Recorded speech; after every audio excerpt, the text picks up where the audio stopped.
Look, I got no excuses. I got nothing. It's been 5 months. Let's just gloss over that. In today's video, I said last time I'm gonna be doing a garage sort of tour update, and we're gonna do just that. Yeah, so stick around. We're gonna talk about the lighting I went with, and that's probably gonna be the focus. I don't really know what I'm doing with any of that. Yeah, I think that's what we're gonna cover today. So let's get into it. Okay, so maybe I'll just talk about all the stuff I've been doing to get up to this point. I'm really hoping the audio sounds good and the focusing is better. I changed cameras. I didn't change camera brands, but I changed cameras. I had the Sony a7 II before, and it's for sale if you want to buy it. But for video purposes, I was really struggling with the autofocus. I gave up. I ended up switching to a Sony a6400, which is an APS-C camera, so I'm stepping down from full frame and going to a crop sensor camera. But the autofocus capabilities on this are way better. Lenses are also way cheaper. And so, at this point, I'm not doing photography as much anymore. I thought it would be a pretty good upgrade. So the other thing was I got sort of a lav mic set up, like a wireless one. If you guys have questions or want me to do a video on the camera setup, I don't really know what I'm doing, but I'd be happy to talk about what I got and why. First things first is this is the new garage, right? And you saw it in the last video where we did the Audi A6 grill. The lighting in the garage, I think, was done by that point in that video. But either way, it was terrible. It was actually, okay, so that's kind of unfair. It was really, really good for most garages. So mine actually had like T8 bulbs along the ceiling, and it had, how many of them? 16? Yeah, it had 16 T8 lights, and that was really good. But for a garage this size, this is actually 800 and some square feet. It wasn't enough, particularly for videos where I want to be clear. I don't want to have to add all sorts of extra lighting all over the place when I'm trying to show you guys something. And so I knew that I would want to upgrade the lighting. I also knew that I'd want to go LED, so there's a challenge with going LED. The main challenge is that lights flicker when you're doing video. It's sometimes, like right now at this frame rate and at this shutter speed, you might not be able to notice it, but if I were to ever try and do some slow motion, like artsy stuff, it would look like a strobe, like literally just like flashing on and off. Yeah, so I had to find a flicker-free lighting solution, and I did some searching around and I came across a company called Energy Focus. They're actually local to the Midwest. They're right in Ohio. Anyways, yeah, so I ended up ordering through them, and way above and beyond in terms of like customer service. I was pretty blown away. They helped me figure out how many lights I would need and where I should put them. And that was ridiculously helpful. And we'll talk about which bulbs I got in a little bit, but I didn't order enough, and so I reached back out to them just last week, actually, or earlier this week. These came really quickly. And I was like, hey, I didn't order enough. I actually need 8 more. But I looked on their website, and they were actually sold out of the original bulbs I'd ordered. You can get most of these LED bulbs in either a clear lens or a frosted lens. The frosted lens is what you'll want, in my opinion. It's just a nicer, softer, more even light. And so yeah, they didn't have any more, but a sales guy reached out to me, like called me, and said that, my order is small enough to where they'll take the clear lens bulbs they have in stock and swap them over to a frosted lens bulb for an order that amounts to $90. That was wild to me. Like, that's like next level. I don't even understand why they would spend the time or effort to do it, but I was super appreciative. Someone has to pull these out, right, and like re-lens them, and then they sent these out to me. That's super cool. Highly, highly recommend Energy Focus for your garage lights. And especially if you're doing YouTube videos like me, having flicker-free lights is huge. So these are the 8 more that I ordered, and it's the first that I'm seeing of it. So yeah, these are them. These are they. These are it. They're just T8 bulbs. They work ridiculously well.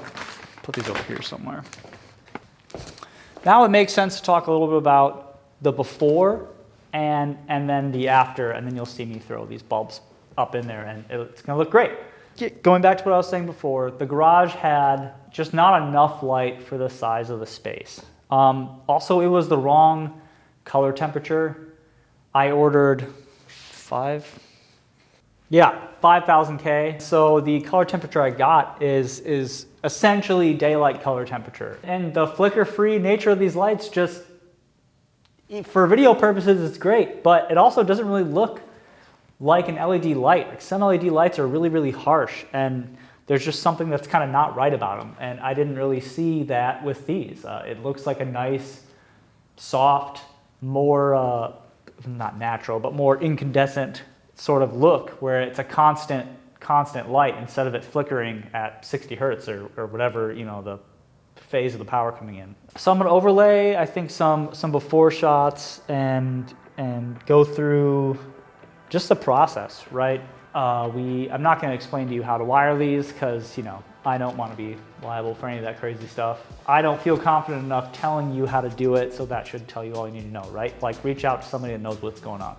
You know, we took the old stuff out, and what's great about LED is that you can actually take your old bulb holders, pull the ballasts out, pull all the old wiring out, and you can rewire them to work with these LED lights. There are different kinds of LED lights, and these kinds don't require a ballast or some sort of LED power thing. It's just like the light itself. Like if you could find a way to take these bulbs and just plug that right there into the wall, it would work. So that's all it takes. The wiring is like ridiculously simple compared to like a traditional bulb that's not LED. So we took the old ones that I had and we moved them to the back of the garage and reworked them to work for the LED light bulbs.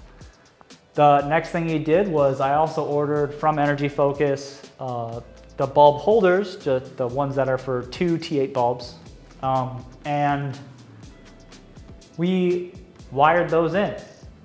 We put them in the rows in approximately the positions that you know, they had told me to put in, and it looks great. I mean, so after the installation process was done, the garage is like totally transformed. And yeah, so I mean that's the LED project. So let's get these last ones that I have put in and go from there.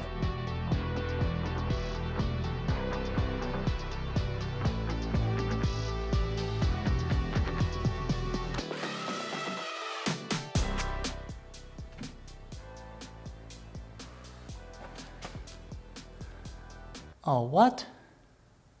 That doesn't make any sense. Well, you can almost see how good it will look when it is done. I just... Well,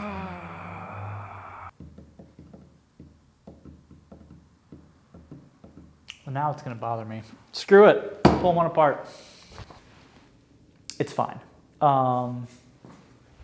I'm just dumb. These are single-ended LED bulbs, and I put the input side on the non-powered side of the bulb holder. So I'm gonna fix this real quick, and then we'll get back at it and continue with the video. Now that it's fixed, let's try this again.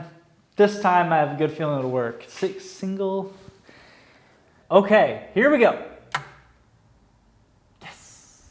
Haha, what? What's going on over here? Did I do it again? Oh my God. How?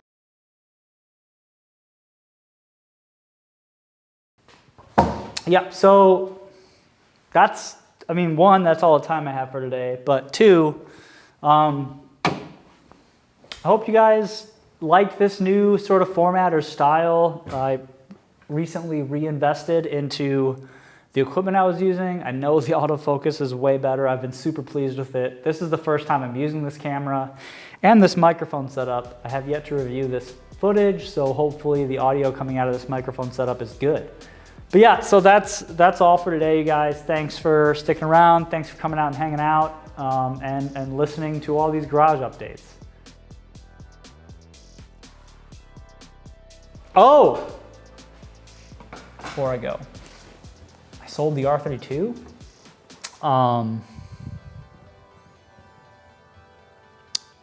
We're gonna save that for another video. I'll see you guys later.